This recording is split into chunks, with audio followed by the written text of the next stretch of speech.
Hola profe, este es mi video de la unidad 7.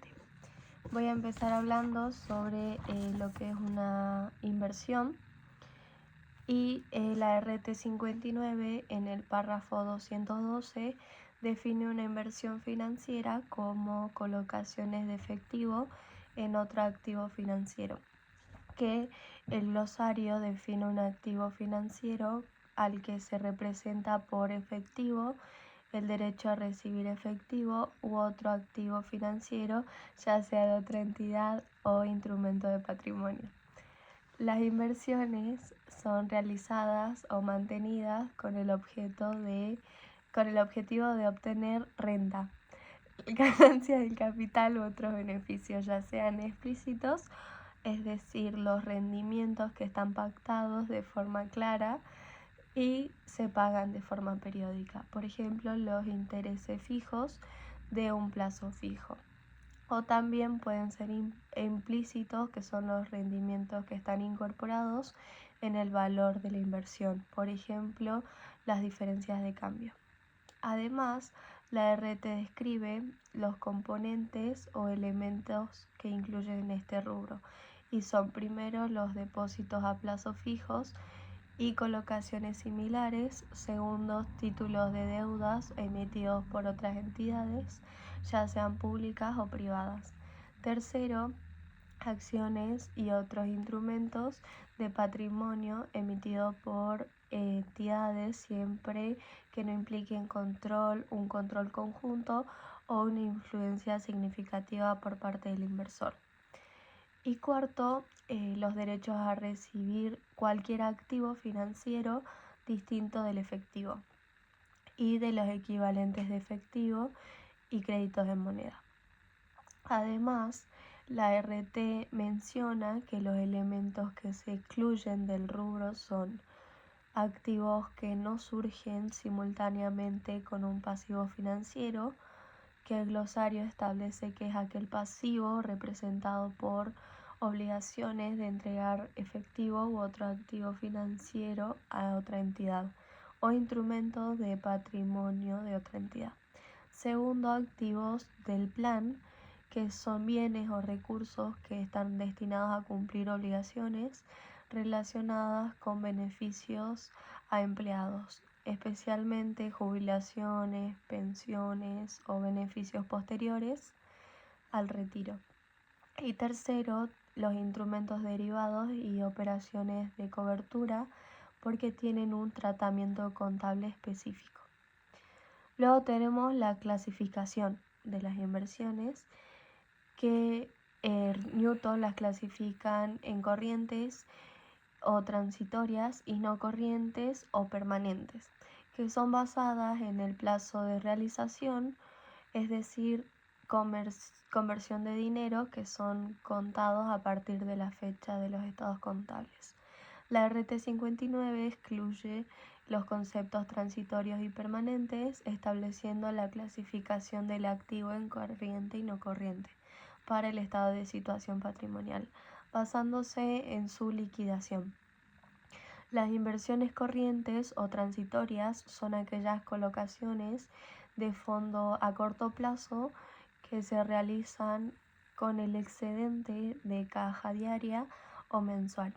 Se estima que se convertirán en dinero en un plazo igual o menor a 12 meses, a partir de la fecha de cierre de los estados contables. Por ejemplo, plazos fijos a 30 días o 90 días, fondos comunes de inversión que tengan rescate inmediato o títulos públicos. Y las inversiones no corrientes o permanentes son las colocaciones de fondos realizadas a largo plazo, cuya conversión en efectivo excede el plazo de 12 meses, desde la fecha de cierre del ejercicio. Por ejemplo, depósitos o títulos de deudas con vencimiento a más de un año. Luego tenemos los elementos o los componentes. Luego tenemos los efectos de la inflación, que Newton en la contabilidad argentina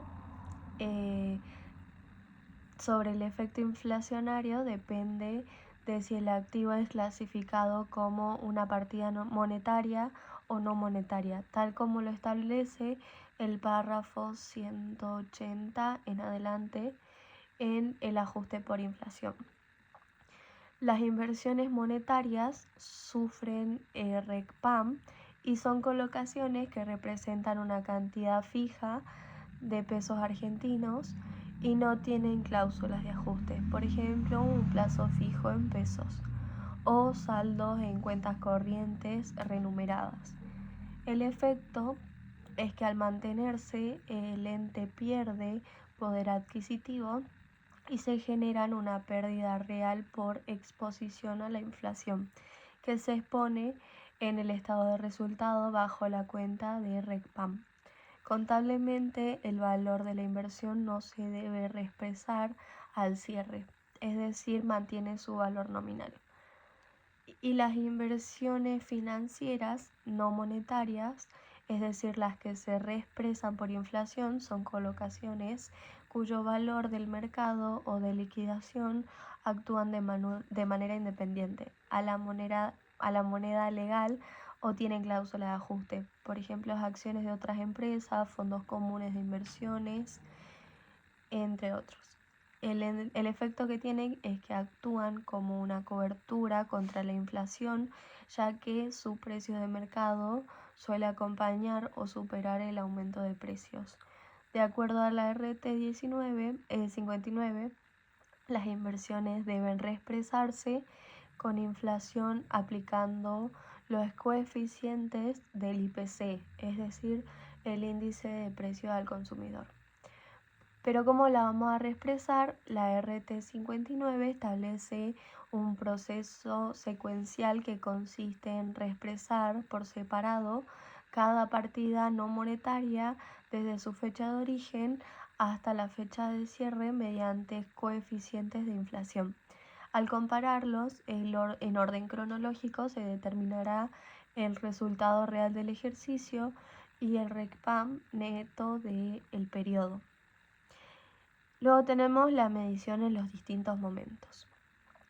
La medición inicial, es decir, en el momento de inicio, el párrafo 214 establece que la medición inicial de las inversiones originadas en transacciones entre partes independientes se realizan al costo de adquisición, al valor razonable o a la cotización sucedánea, que el glosario lo define como el precio observable que se obtiene por vender un activo o se pagaría por transferirlo, y por la política contable.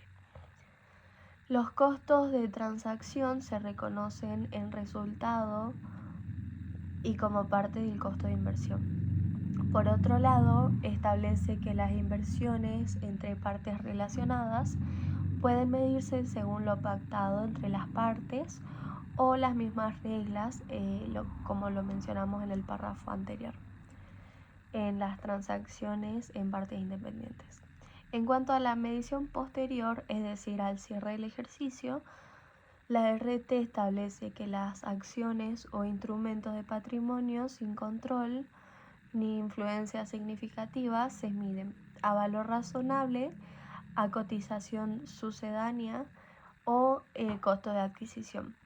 Y por ejemplo, si se trata de deudas emitidas por otras entidades, se miden a valor razonable y a su cotización.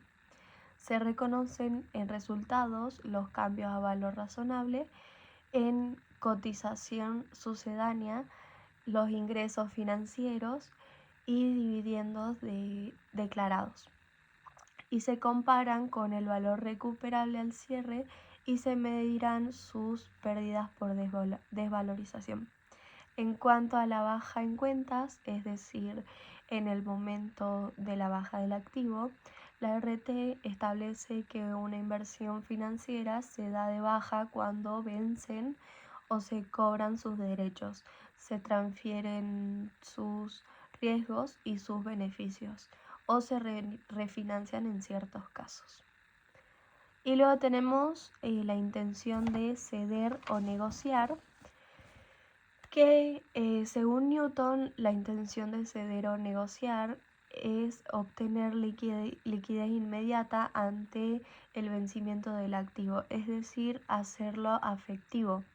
Para Newton es el criterio fundamental que define cómo las inversiones se deben medir y exponer estos activos en los estados contables. La intención de negociación o cesión es que los activos financieros como títulos, bonos o créditos se miden a su valor neto de realización. Esto va a reflejar el importe que se obtendría por su venta en el mercado en el momento y también deduciendo los gastos de transacción. Según la RT 59, del párrafo 219 al 223, como síntesis de los párrafos, establecen que si el modelo de negocio persigue tanto la obtención de flujos contractuales como la venta o cesión anticipada de los títulos, corresponde la medición a valor razonable, al igual que la intención de negociar. Gracias, profe.